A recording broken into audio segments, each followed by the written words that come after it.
माय village माय form, माझा गाव माझी शेती या चॅनलवर मी आपलं स्वागत करीत आहे. मित्रांनो, शेळी नुकतीच व्यालेली आहे आणि ते आपल्या पिलांना अशा पद्धतीनं लाथा घालत आहे. पहा,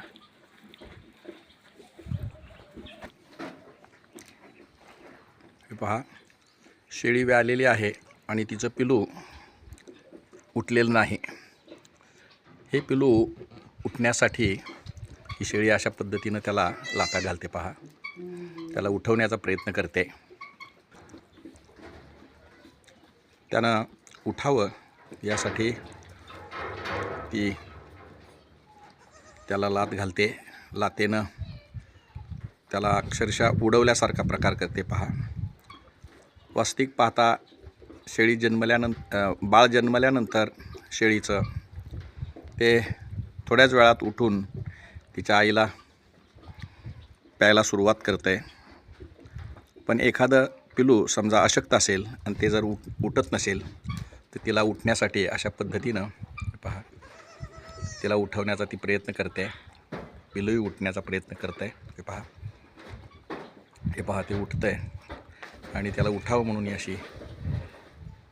अशा पद्धतीनं ती त्याला पायानं स्पर्श करते किंवा ज्याला ते लागलंही नाही पाहिजे, थोडासा किंचित स्पर्श व्हावा अशा पद्धतीनं ती पाय झाडते. पहा,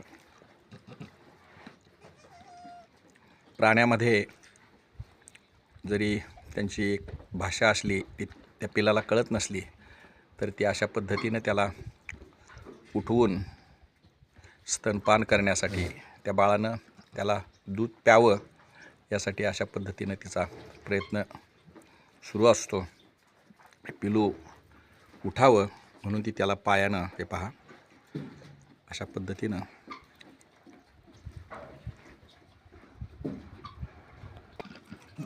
हे जन्मता अशक्त आहे आणि त्याला ते उठवण्याचा प्रयत्न करते. पहा,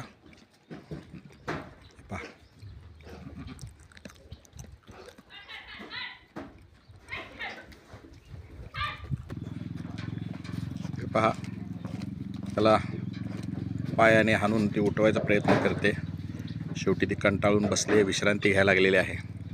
मित्रांनो, प्राण्यामध्ये अशा काही सवयी असतात ज्या त्यांच्या सानिध्यात राहिलं तर आपल्या लक्षात येतात.